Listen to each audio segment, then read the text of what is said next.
अपने हाथों को उठाओ, बोलो जो कुछ आज मैं सुनूं मैं फलों को लेके आऊं। ऊंची आवाज में बात करो परमेश्वर से। जो कुछ आज मैं सुनूं मैं फलों को लेके आऊं।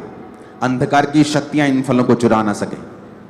मांगो ऊंची आवाज में, ऊंची ऊंची आवाज में।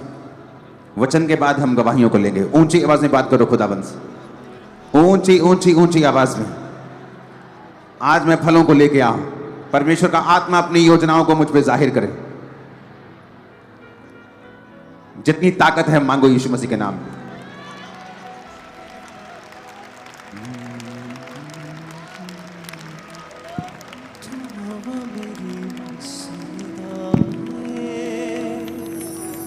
मेरा रब सोना ना रिझा कोई न कोई होना। जो कुछ आज मैं सुनूं मैं फलों को लेके आऊं। प्रभु यीशु मसीह के सामर्थ्य नाम में हम मांगते हैं, आमीन। जितना लंबा और ऊंचा ये ब्लेसिंग हमारी है चर्च।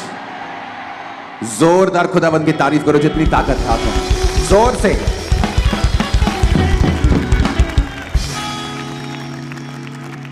अब थर्सडे भी संडे वाला फील आना शुरू हो चुका है। थर्सडे कोई मिस नहीं होगा, कोई थर्सडे मीटिंग मिस ना करे। जो वर्ड, जो रेवलेशन परमेश्वर आपको दे रहा है, आपकी लाइफ सेम नहीं होगी अगर आप इन वचनों को सुनते रहे तो। आमीन। मैं आपका स्वागत करता हूं खुदाबंद की प्रेजेंस में, और मेरी प्रार्थना ये है कि आप परमेश्वर के साथ वफादार रह सकें। और मेरी प्रार्थना ये है कि आप उसके साथ वफादार रह के एक परमेश्वर जिस पे प्राउड करे, एक ऐसा सिपाही बन सके। आप वैसे सिपाही ना हो कि परमेश्वर आपसे शर्म खाए। आप वैसे सिपाही ना हो जो परमेश्वर की मेहनत को व्यर्थ करते हैं। आप एक ऐसे सिपाही और ऐसे बिलीवर हो कि परमेश्वर जिस पे प्राउड करे और अय्यूब की तरह शैतान के सामने वो कहे कि तूने ऐसा किया मेरा विश्वासी, मेरा दास, मेरे वचन पे चलने वाली, क्या तूने देखा है? आमीन। आपकी फैमिली पर भी ये ग्रेस हो यीशु मसीह के नाम में। आपकी लाइफ पर भी यही ग्रेस हो यीशु मसीह के नाम में। आप एक ऐसा योद्धा हो शैतान जिससे हमेशा शर्मिंदा रहे, और आप एक ऐसा योद्धा हो शैतान जिस पर कभी फतह प्राप्त ना कर सके। आप एक ऐसा योद्धा हो शैतान आपको देखकर हमेशा शर्मिंदा रहे। आप एक ऐसा योद्धा हो कि परमेश्वर जब आपको देखे वो आपको हर वक्त बढ़ाने के बारे में सोचे, ना कि घटाने के बारे में। आमीन। ऊंचाई आशीष हमारी है चर्च। Hallelujah, hallelujah. आने वाले समयों में हमें प्रार्थना करनी होगी। ये मत सोचो ये चर्च कि आज आप अपने फलाने काम के लिए आए हैं, वो भी सच है। आज मैं ये प्रार्थना अपने लिए करना चाहता हूं, मैं ये डिलीवरेंस चाहता हूं, लेकिन आप ये मत भूलिए कि परमेश्वर की कलीसिया इसीलिए पैदा होती है कि वो परमेश्वर के विजन के मुताबिक प्रार्थना कर सके।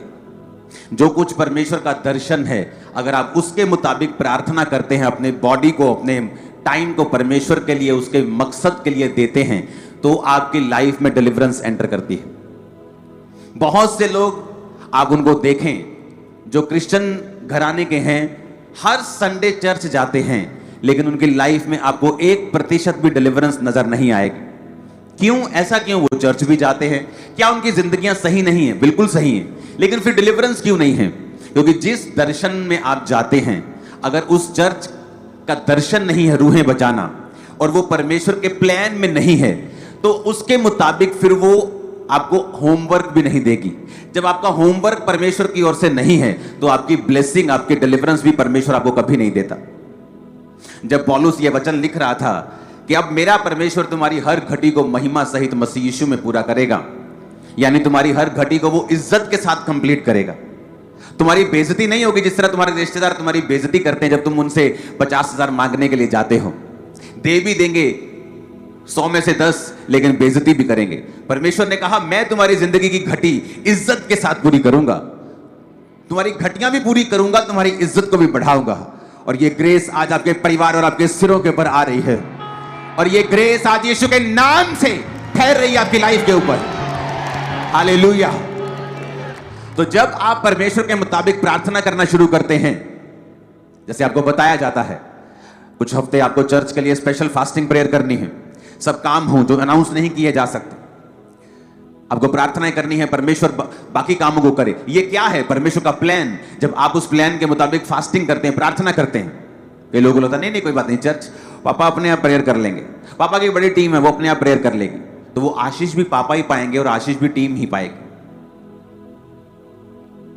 इसलिए कुछ लोग आशीष पाते ही जाते हैं और बढ़ते ही जाते हैं, और कुछ लोग वहीं के वहीं खड़े रहते हैं। क्यों? उन्हें यह समझ नहीं आती कि चर्च में हमारा एंटर करने का मकसद सिर्फ आशीष लेना नहीं है, बल्कि अपनी जिंदगी को उस तरीके से चलाना है कि परमेश्वर का मकसद उनकी जिंदगियों से पूरा हो सके। मेरा एक स्पिरिचुअल ब्रदर है, बहुत कम लोग हैं जिनसे मैं रियल मिलता हूं, कंफर्ट फील करता हूं। वो भी मुझसे बहुत प्यार करता है। वो मेरा भाई, वो मेरे भाई साहब जो रहते हैं बाहर फॉरेन में, अमेरिका में, तो उनके जो स्पिरिचुअल फादर हैं वो ट्रंप, जो प्रेसिडेंट ट्रंप है उनकी एडवाइजरी टीम में है। वो उसका एक हिस्सा है, बड़ा हिस्सा। तो जब भी आप ट्रंप की फोटोज देखते हैं इंटरनेट पे, पास्टर्स उन पे प्रार्थना कर रहे हैं, उनमें से एक पास्टर वही होते हैं। वो प्रेरित हैं और मेरे स्पिरिचुअल जो भाई हैं उनके वो बड़े भाई के स्पिरिचुअल फादर हैं। तो एक मैसेज जो परमेश्वर हमें बार बार दे रहा है कि जिस तरह आप न्यूज़ को सुन रहे हैं, ट्रंप ने पूरी दुनिया को हिला के रखा हुआ है, रखा है कि नहीं रखा, लेकिन परमेश्वर ने कहा हमें उनके लिए प्रार्थना करनी होगी, क्योंकि शैतान एनिमी अब अटैक्स के बारे में सोच रहा है, उसको टर्न डाउन करने के लिए, उसको धीरा करने के लिए, उसकी फायर को कम करने के लिए, खत्म करने के लिए। जब आप इन प्रार्थनाओं को सुनते हैं कि हमें ये प्रार्थना करनी है, हमें प्रेसिडेंट ट्रंप के लिए प्रार्थना करनी है, हमें अपने देश के लिए प्रार्थना करनी है, हमें इन चीज़ों के लिए प्रार्थना करनी है, हमें चर्च के लिए प्रार्थना है, आपको लगता है कि शायद ये सिंपल चीज़ें हैं। ये सिंपल नहीं है, ये परमेश्वर का मास्टर प्लान है। परमेश्वर कुछ बड़ा करने जा रहा है। जब आप उस बड़े करने में अपने साझीदार बन जाते हैं और प्रार्थना करने लगते हैं, तो परमेश्वर को ऐसा लगता है कि जो मेरा दुनिया के लिए योजना है, जो मेरी लोगों के लिए प्लानिंग है, ये उस प्लानिंग का हिस्सा है। मेरा मास्टर प्लान है ना, जो ये आदमी, ये औरत, ये भाई उस प्लानिंग का हिस्सा है। ये मेरा एक को वर्कर है, ये मेरा सहकर्मी है, मेरे साथ काम कर रहा है, ये मेरी योजना को पूरा करने की कोशिश कर रहा है। तो परमेश्वर आपका ध्यान रखता है, वो आपको वॉच करता है, आपकी प्रार्थनाओं का उत्तर जल्दी देता है। एनिमी को मौका नहीं देता कि वो आपकी लाइफ के ऊपर कब्जा कर ले, वो शैतान को मौका नहीं देता आपको वो खत्म कर दे, मार दे। कितने मेरी बात को समझ रहे हैं? इंस्ट्रक्शंस को फॉलो करना बड़ा इंपॉर्टेंट है। कुछ साल पहले की बात है, एक लड़का था, मैं आपको स्टोरी बताऊंगा मुहावरे में, समझनी आपको खुद ही है। एक पास्टर के साथ वो काम करता था और उस पास्टर ने उससे कहा कि बेटा तेरे घर में जहां से तू आया है ना, वहां श्राप बहुत हैं, कर्स बहुत हैं, तो तू घर ना जाया कर, अलग रह थोड़ी देर, ताकि तू प्रार्थना में बढ़ सके। एक समय आएगा जब परमेश्वर तेरे को भेजेगा, लेकिन तब तू उनके कर्ज से इफेक्ट नहीं होगा, बल्कि तेरी सामर्थ्य से वो इफेक्ट होंगे। कितने मेरी बात को समझ रहे हैं? एक समय आता है जब परमेश्वर आपको अलग कर देता है। मेरे दोस्तों से परमेश्वर ने मुझको अलग कर दिया, क्योंकि वो समय था अगर मैं उनके इन्फ्लुएंस में होता तो उनका प्रभाव मेरे पे ज्यादा था, मैं ज्यादा उनसे प्रभावित था। तो अगर वो मेरी लाइफ में होते, तो जब मैं मसीह में आया, अगर वो मुझसे कहते कि तुझे नहीं जाना चर्च, तो हो सकता मैं चर्च जाना छोड़ देता। तो परमेश्वर ने पहले वो रिमूव किए, बड़े ही स्ट्रेटेजिकली, बड़े ही अजीब तरीके से, मैं बता नहीं सकता, परमेश्वर ने ऐसे तरीके इस्तेमाल किए और अलग कर दिया। लेकिन अब समय वो वापस आ गया, अब मेरे दोस्त वापस मुझसे मिलने लगे हैं पुराने। लेकिन अब फर्क ये है कि अब वो जब वो मुझसे मिलते हैं, वो क्राइस्ट की बातों से प्रभावित होते हैं और परमेश्वर में आ जाते हैं। ये फर्क है। तो जब हम ये बात सुनते हैं कि हमें प्रार्थना करनी है चर्च के लिए, फास्टिंग करके, अपने परमेश्वर के दास के लिए, हमें प्रेसिडेंट ट्रंप के लिए, हमें प्राइम मिनिस्टर मोदी जी के लिए, अपने देश के लिए हमें प्रार्थना करनी है, जब आप इस बात को समझते हैं और प्रार्थना करने लगते हैं सीरियसली, तो परमेश्वर आपकी ओर देखता है कि ये वो वेसल है, ये वो बर्तन है, एओ पांडा जड़ा मेरे कम्मा लिए इस्तेमाल हो रहे हैं। ये वो बर्तन नहीं है, ये वो एसी नहीं है जो खराब है और कबाड़ में पड़ा है। कबाड़ में पड़ी हुई गाड़ियों को साफ कोई नहीं करता, उसकी नई सीटें कोई नहीं चढ़ाता, उसकी केयर कोई नहीं करता। तो मेक श्योर आप चाहे 1 साल के विश्वासी हो, चाहे आपकी लाइफ में प्रॉब्लम हो, चाहे ना हो, आपको ये मेक श्योर करना है कि आपकी जो जिंदगी है, आपकी जो लाइफ है, वो प्रार्थना करने में, और जो प्रार्थना के विषय खास तौर पे एक जीवित चर्च आपको दे रही है, आप उन प्रार्थनाओं को अच्छी रीति के साथ कर रहे हैं ताकि परमेश्वर आपको देखे और आपको बरकत दे। हालेलुया। ऊंची आवाज से बोलो हालेलुया।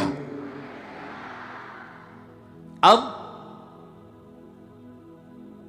पिछले कितने हफ्तों से मैं आपको एक बात बता रहा था कि 2025 में हम ऐसी व्यभिचार की बातें इंटरनेट पे सुनेंगे जो हमने आज तक नहीं सुनी होंगी। आपने देखा इंटरनेट पे क्या हो रहा है? आई थिंक यूथ को ज्यादा मालूम होगा कैसे कैसे शो चल रहे हैं और कैसी कैसी बातें उन पे हो रही हैं। कितने मेरी बात को समझ रहे हैं? हाथ को हिलाना जरा। पूरा इंटरनेट भरा हुआ है आज। उस वीडियो को देखेंगे जब मैंने आई थिंक काफी बार मैंने ये कहा, लेकिन कुछ ही हम पलों को देखेंगे मैं जो कहा था।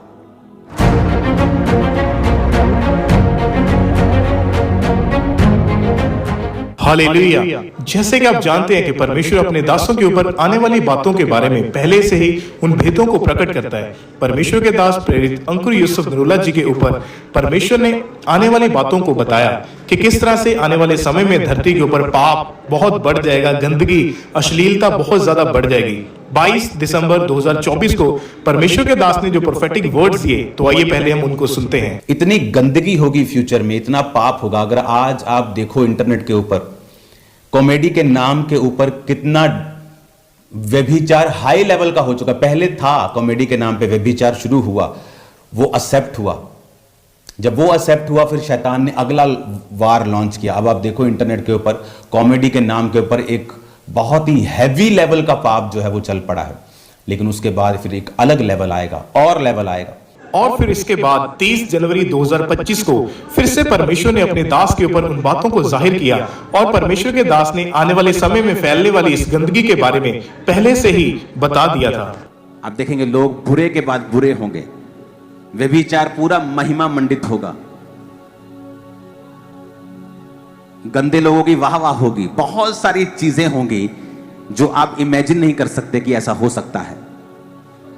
क्योंकि जब पाप बढ़ता है तभी नाश होता है। लोग दुखी होंगे बहुत, रोएंगे बहुत, लेकिन आपको प्रार्थना करनी कि प्रभु आपको बचा के रखे, हमारे देश को बचा के रखे। हालेलुया। कॉन्टिन्यूज में आपको बता रहा था कि ऐसा होगा कि अब शोज के ऊपर कैसी बातें चल रही है कि तुम अपने माता पिता को गलत करने देखना चाहते हो या उनके साथ गलत करना चाहते हो। सुनिए कि नहीं आपने? जिन्होंने बातें की हैं, मैं उनके बारे में बात नहीं कर रहा हूं। जो है अंधेरे में, जिसको वचन की नॉलेज नहीं है, उसकी मिस्टेक नहीं, लेकिन मैं उसके पीछे आपको कौन दिखा रहा हूं? शैतान, जो व्यभिचार के अटैक्स को बढ़ा रहा है लोगों के ऊपर। क्योंकि ये एक ऐसा पाप है जो आपको सदा के लिए डाउन कर देता है और आपको मालूम नहीं होता आपने स्पिरिचुअली कैसी कुर्सी को छोड़ा है।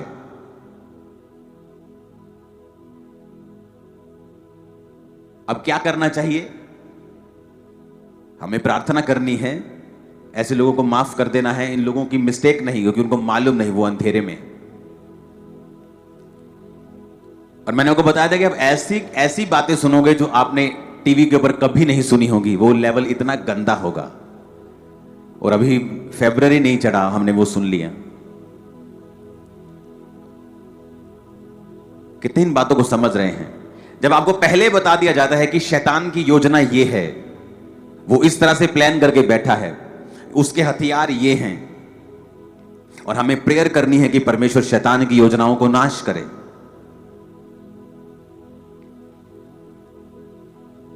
जब आप न्यायों की पुस्तक उसका 13 अध्याय पढ़ते हैं, उसकी 2 आयत में लिखा, दानियों के कुल का सोरावासी मानोह नामक एक पुरुष था, जिसकी पत्नी के बांझ होने के कारण कोई पुत्र ना था। इस स्त्री को यहोवा के दूत ने दर्शन देकर कहा, सुन, बांझ होने के कारण तेरे बच्चा नहीं, परंतु अब तू गर्भवती होगी और तेरे बेटा होगा। इसलिए तू सावधान रहे, ना तू दाख मधु और ना किसी भांति की तू मदिरा पी और ना कोई अशुद्ध वस्तु खा, क्योंकि तू गर्भवती होगी और तेरे एक बेटा उत्पन्न होगा और उसके सिर पर छुरा ना फिरे, क्योंकि वो जन्म से ही परमेश्वर का नाजीर होगा। इजराइलियों को पलिश्तियों के हाथ से वही छुड़ाएगा। उस स्त्री ने अपने पति के पास जाकर कहा, परमेश्वर का एक जन मेरे पास आया था, जिसका रूप परमेश्वर के दूत का सा अति भय योग्य था। और मैंने उससे ना पूछा कि तू कहाँ का है, ना उसने मुझे अपना नाम बताया। अगर आप पूरी बाइबल में देखेंगे तो आपकी उंगलियां भी ज्यादा होंगी और इंसिडेंट और ऐसी घटनाएं कम मिलेंगी जहां पर किसी स्वर्गदूत ने किसी व्यक्ति के आने से पहले उसके बारे में बताया हो। किसी स्वर्गदूत ने उस व्यक्ति के जन्म लेने से पहले बताया हो। मैंने कहा उंगलियां आपकी ज्यादा हैं, ऐसी घटनाएं आपको बाइबल में कम मिलेंगी।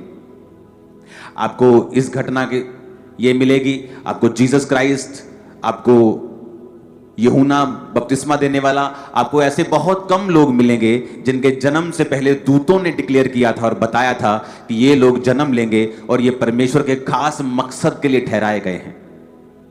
और अब जब ये दूत इसको मिलता है और उसको बताता है, अब आपने ये भी बात नोटिस की होगी कि जब ऐसे व्यक्ति जन्म लेते हैं, अब हमेशा आप देखोगे दोनों ही इंसिडेंट्स में कि इन दोनों की जो उम्र थी वो ज्यादा थी।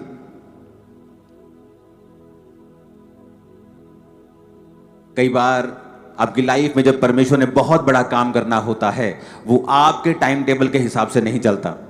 आपको लगता है कि मैं बहुत लेट हो गया हूं, मेरी लाइफ में तो मैं इतने साल का हो गया हूं, और मैं तो इतने साल की होगी, मेरी शादी नहीं हो रही, मैं इतने साल का हो गया, मेरी लाइफ में ये काम नहीं हुआ। कई बार जब परमेश्वर एक खास मकसद के तहत आपको लेके चलता है और अगर आप पाप में ना गिरे और परमेश्वर के मकसद में रहें, तो फिर जो आपकी लाइफ में पैदा होगा वो दूसरों की लाइफ में नहीं होगा।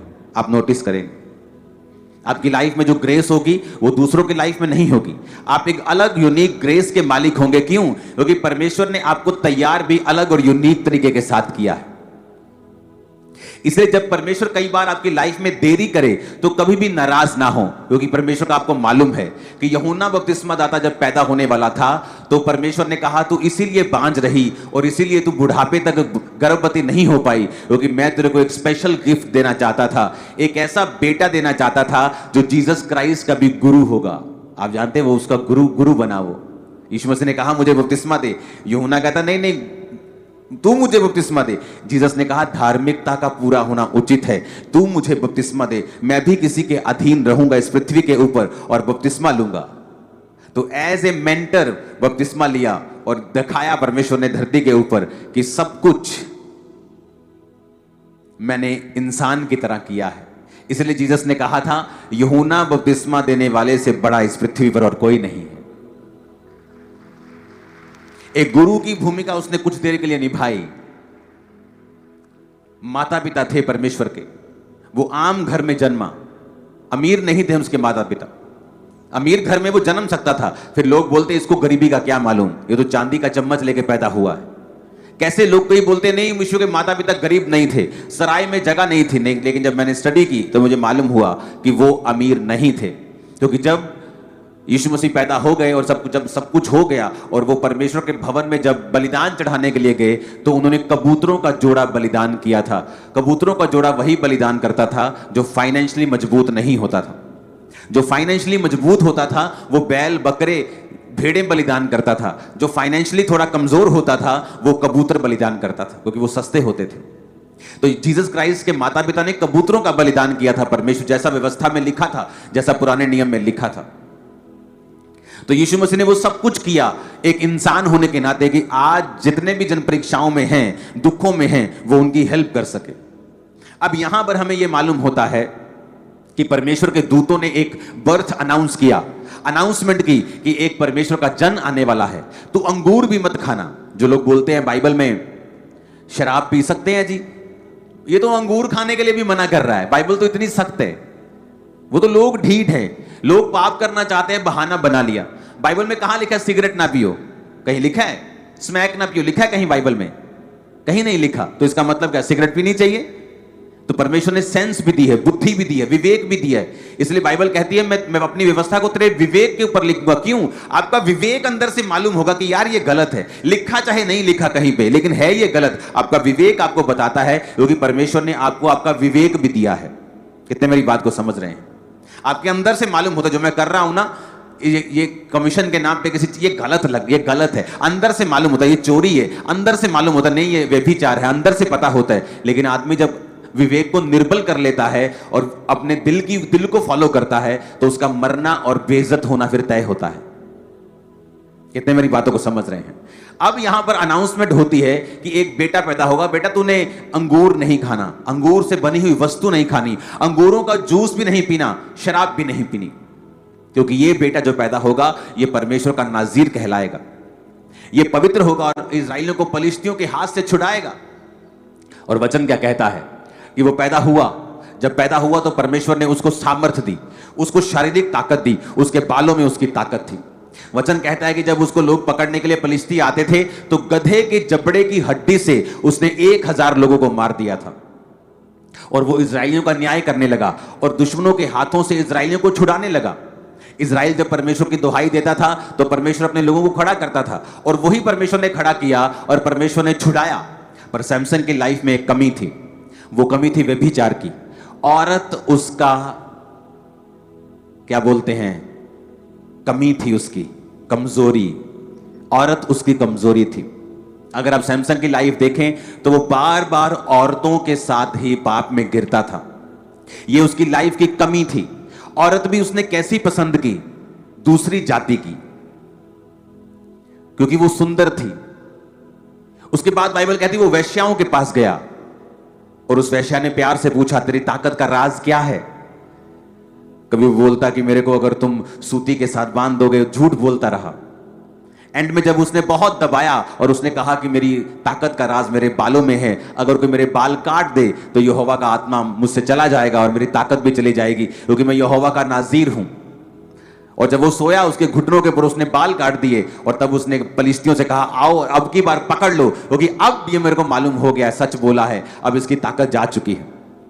जब पकड़ने के लिए वो आए तो उसने फिर झटका देने की कोशिश की और क्या देखा कि वो एक आम आदमी बन चुका है।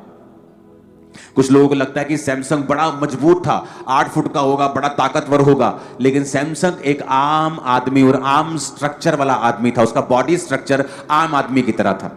इसलिए तो लोग हैरान होते थे कि ये हमारे जैसा आम आदमी है, लेकिन जब यहोवा का आत्मा इस पे उतरता है तभी ये 1000 बंदे को उसने मार दिया, तभी उसने बड़े बड़े काम किए, पूरी पूरी आर्मी को हरा देता था। इसलिए तो लोग हैरान होते थे कि परमेश्वर का आत्मा जब इस पे उतरता तो ये आम बंदा इतने बड़े बड़े काम कैसे कर सकता है।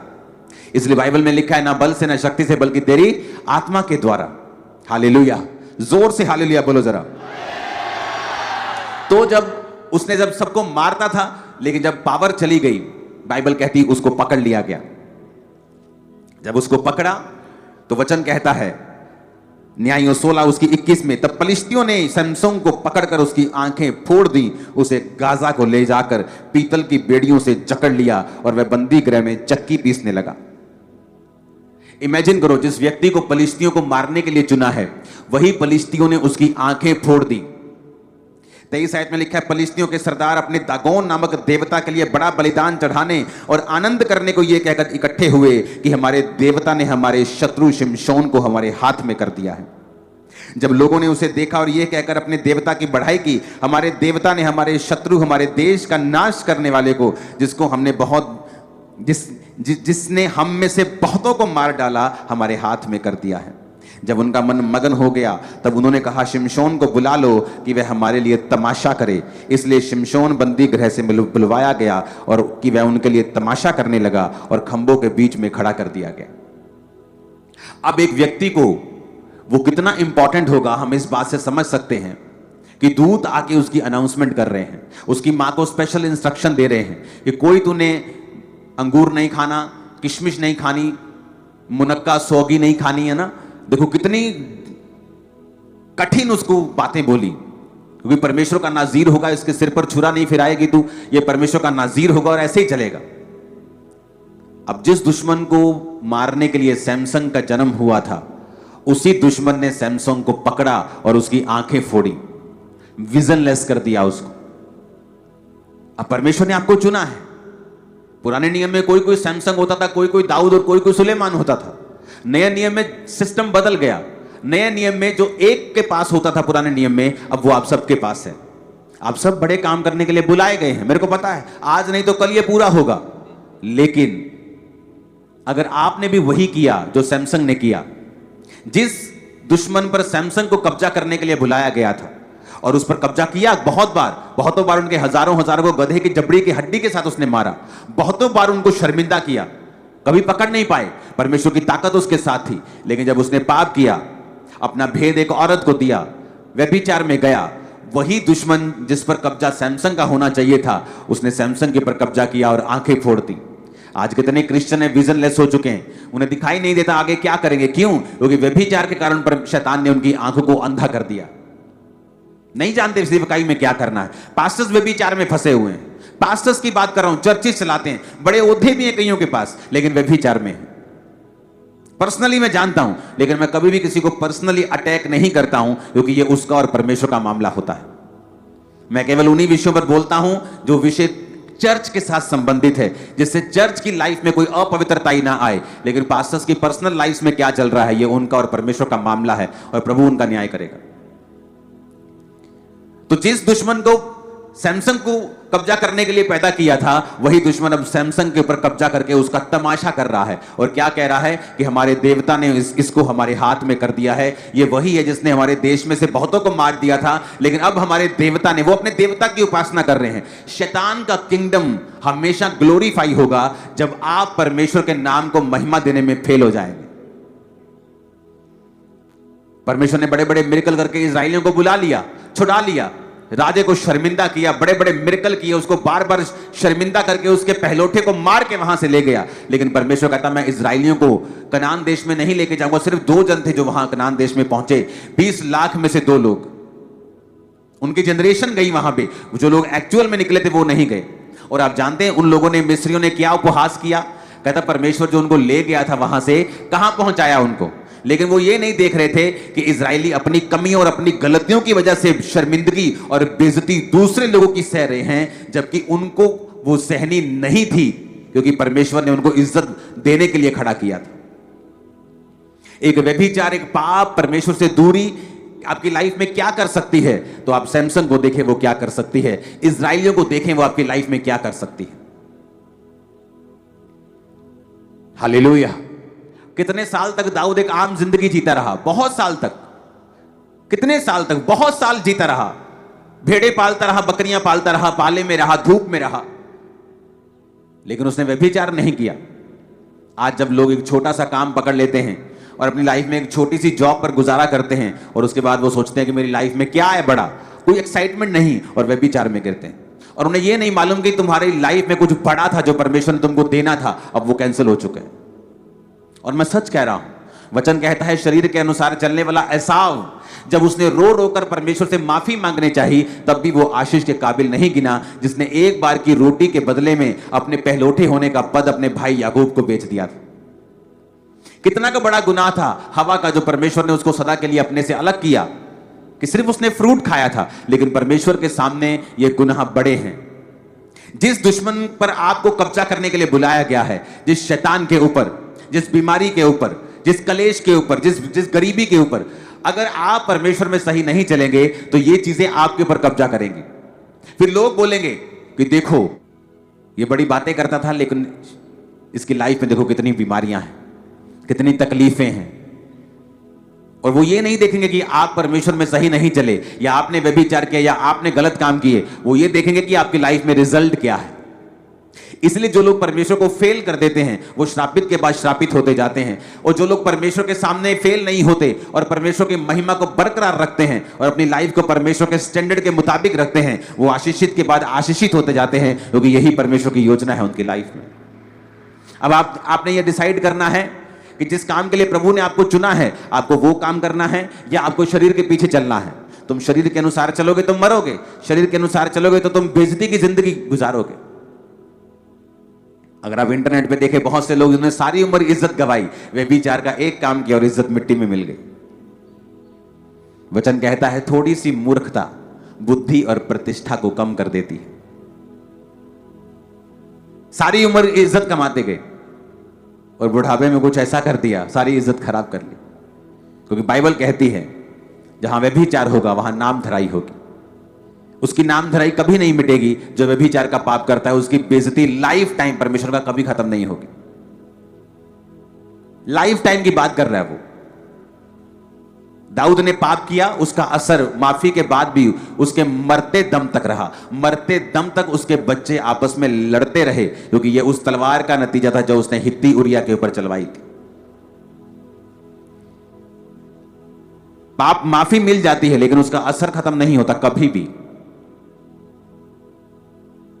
जिस व्यक्ति के साथ आप व्यभिचार करते हैं, आपके मरने तक आपको माफी मिल भी जाए, लेकिन मरने तक जो स्पिरिट उस व्यक्ति, उस औरत या उस भाई में थी, वो आपके अंदर रहती है और आपके मरते दम तक रहती है। याद रखना, चाहे आप 40 रोजे 40 बार भी रख लें, वो खत्म नहीं होगी। माफी मिल जाएगी, प्रभु आपको ब्लेस कर देगा, लेकिन उसका असर कभी खत्म नहीं होगा। इसलिए परमेश्वर ने कहा, तुम बाकी जितने व्यभिचार करते हो शरीर से बाहर है, लेकिन व्यभिचार जो करते हो वो शरीर के अंदर है, बाकी पाप शरीर से बाहर है। व्यभिचार करने वाला अपने ही शरीर के विरुद्ध पाप करता है। और सोचो आप किस काम के लिए बुलाए गए हो, वो काम कभी पूरा नहीं होगा। इमेजिन करो, जो शर्मिंदगी फलिश्तियों को मिलती थी सैमसन की लाइफ से, पकड़ने के लिए आते थे, मार खा के जाते थे, हजार हजार आते थे, गधे की जबड़ी की हड्डी से वो बड़ी बड़ी तोपें फेल कर देता था, शर्मिंदे होते थे। लेकिन जैसे ही उसने खुद गलती की और व्यभिचार में गया और परमेश्वर का आत्मा चला गया, अब वही दुश्मन उसको शर्मिंदा करने लगे। आपने ये फैसला करना है कि आपको कैसी लाइफ जीनी है, क्योंकि शर्मिंदगी और डाउनफॉल 100% है व्यभिचार के बाद और पाप के बाद, और ऊंचाई और छुटकारा 100% है पवित्रताई का जीवन जीने के बाद। क्योंकि ये पिछले थर्सडे का वचन मैं कंटिन्यू कर रहा हूं ताकि आपको पूरी तरह से समझ आ जाए कि परमेश्वर कैसे आपकी लाइफ में काम करता है। ऊंची आवाज में हालेलुया बोलो जरा। आप मेरी बात समझ रहे कि नहीं? अब जो काम करने के लिए आपको बुलाया है, आप उसका उलट भी कर सकते हैं। आपको बुलाया तो परमेश्वर ने शैतान पर कब्जा करने के लिए है, बीमारी पर, गरीबी पर, श्रापों पर कब्जा करने के लिए, लेकिन वो आप पर कब्जा करके बैठते हैं जब आप परमेश्वर की बात को नहीं सुनते हैं। और आप दुश्मन को मौका देते हैं, अन्य जातियों को मौका देते हैं कि वो आपके खिलाफ, आपके परमेश्वर के खिलाफ बातें करें। आप अपने अन्य जाति फैमिली मेंबर्स को मौका देते हैं कि वो आपके खिलाफ बात करें, क्योंकि आपका डाउनफॉल वो देखना चाहते हैं। शैतान आपको डाउन कर नहीं सकता जब तक वो परमेश्वर के वचन से आपको बाहर ना करे, क्योंकि उसके पास अधिकार नहीं है आपको छूने का। आपकी जिंदगी में परीक्षाएं आ सकती हैं, लेकिन वो आपको ऊंचा करने के लिए होगी। इसी साल, इस मार्च से पहले आप ऊंचे होने जा रहे हैं और ब्लेस होने जा रहे हैं, और कोई दुनिया की ताकत और शैतानी से रोक ना पाएगा, यीशु मसीह के नाम। आमीन। ऊंचाई आशीष आपकी है चर्च। Hallelujah, hallelujah. ये परमेश्वर का प्रतिफल होगा आप लोगों के लिए। वो हेल्पर्स देगा, डिवाइन हेल्पर्स देगा, डिवाइन इन्फ्लुएंस देगा, वो ताकत देगा, बरकत देगा, सामर्थ देगा, रास्ते ओपन करेगा, फाइनेंशियली ब्लेस करेगा, सब तरफ से फेवर आपको देगा, शैतान की योजनाओं से आपको बचा कर रखेगा, आपकी आंखें वो खोल के रखेगा, शैतान को आपकी लाइफ में वो शर्मिंदा करके रखेगा। एक्सीडेंट सामने से आएगा तो आप पहले ही हट चुके होंगे वहां से। आमीन। मेरे को खड़कने वाला चाहिए। हालेलुया। कितना बेनिफिट है उसके वचन के अनुसार चलने से, और कितना नुकसान है उसके वचन से हटने से। जिस दिन आपकी पूरी आंखें खुल जाएंगी, उस दिन आप समझ जाएंगे। क्या स्ट्रगल नहीं होता? होगा। आपका शरीर स्ट्रगल करेगा, आपका शरीर, आप स्ट्रगल करेंगे शरीर में। ज्यादा स्ट्रगल, ज्यादा प्रार्थना करो, ज्यादा फास्टिंग करो, जब तक तुम उस पाप के ऊपर फतह प्राप्त नहीं कर लेते। और फास्टिंग करो और प्रेयर करो, और फास्टिंग करो और प्रेयर करो, जब तक तुम उस शरीर को जीत नहीं जाते। तुम शरीर जीत जाओगे, दुनिया जीत जाओगे, जग जीत जाओगे। मैं बता रहा हूं, आप ऐसे काम करोगे, पॉसिबल नहीं होगा एक ह्यूमन के लिए। आपको कॉपी करना लोगों के लिए मुश्किल होता जाएगा, क्योंकि वो काम इतने बड़े होंगे आपकी लाइफ में। हालेलुया। तैयार हैं वचन के अनुसार चलने के लिए? और ये आप समझ गए हैं कि आपको परमेश्वर ने सैमसन की तरह बुलाया बड़ा काम करने के लिए, डिवाइन पावर आपको दी है। लेकिन शैतान को भी पता है, और वो स्ट्रेटेजिकली आपको ऐसी घटनाओं में शामिल करेगा, ऐसे लोग लेके आएगा कि आप उन चीजों में गिरें, और उसके बाद आप बिल्कुल व्यर्थ होंगे। आप चाहे बड़े से बड़े सैमसन क्यों ना हो, लेकिन प्रभु की निगाह में आपकी वैल्यू जीरो होगी। और शैतान आप पर कब्जा करेगा और आपकी लाइफ में पहली वाली बात कभी वापस नहीं आएगी। ये डेंजरस है। कलीसिया का पाप में चलना एक डेंजरस चीज है जो उनको अब समझ ना आए लेकिन फ्यूचर में आएगा, क्योंकि परमेश्वर ने बाइबल में लिखा वो सब चीजों को साफ साफ दिखाएगा, सब न्याय को करेगा, ताकि लोग ये ना कहें मैंने ये किया लेकिन मेरी लाइफ पे कोई असर नहीं हुआ, क्योंकि सब तराजू उसके हाथ में जो लिखा तराजू है वो पूरा तौलते हैं, वो पूरा न्याय करते हैं, वो बड़े और छोटे को बख्शता नहीं, वो उसके वचन के अनुसार ही रहता है। हालेलुया। आप ब्लेस होंगे और आप आगे बढ़ेंगे, आप तौबा करेंगे यार, आज आगे बढ़ेंगे बहुत बड़ी विधि के साथ। Hallelujah, hallelujah. तैयार है वचन के अनुसार चलने के लिए? उसके वचन के ऊपर आपको भरोसा रखना होगा। साइलेंट टाइम पर भी, जब लाइफ छोटी हो, आशीषें कम हो, तब भी, क्योंकि वो बिना परखे किसी को ऊंची पदवियां नहीं देता, किसी को नहीं देता, बिना परखे वो किसी को नहीं देता। एक लाडले बच्चे को वो देश का प्रधानमंत्री नहीं बना सकता, इसलिए उसने यूसुफ को गड्ढे में डाला। जब उस गड्ढे में डाला, बिक गया, पोछा झाड़ू करने लगा, उस घर का बड़ा नौकर बन गया, अधिकारी बन गया, कुछ रिलीफ मिला ही था, फिर जेल में चला गया। और जेल में बाइबल कहती परमेश्वर का वचन उसे कसौटी के ऊपर कसता रहा। सांकलों में बंधे होने के बावजूद भी उसने परमेश्वर के वचन को छोड़ा नहीं, फिर जेल में भी फेवर हुआ। अगर आप प्रभु के वचन के अंदर हैं, मैं आपकी लाइफ पर भविष्यवाणी करता हूं, आप और आपके बच्चे एक ऐसा फेवर हासिल करेंगे इस साल। आप और आपके बच्चे एक ऐसा फेवर हासिल करेंगे इस साल जो आपके पूरे खानदान ने कभी नहीं देखा होगा। आप और आपके बच्चे एक ऐसा फेवर देखेंगे इस साल जो आपने कभी ना देखा होगा, ना सुना होगा। आपका परिवार एक ऐसा फेवर पाएगा खुदा से आपने कभी ना देखा होगा, ना सुना होगा। आमीन। ऊंचे वाला चाहिए, बरकत ऊंची होगी चर्च।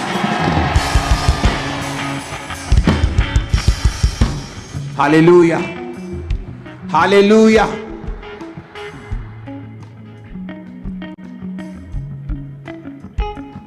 तैयार है खुदाबंद के नाम को महिमा देने के लिए, एक अच्छा जीवन जीने के लिए? अपने हाथों को उठाओ, सब जन खड़े हो जाओ।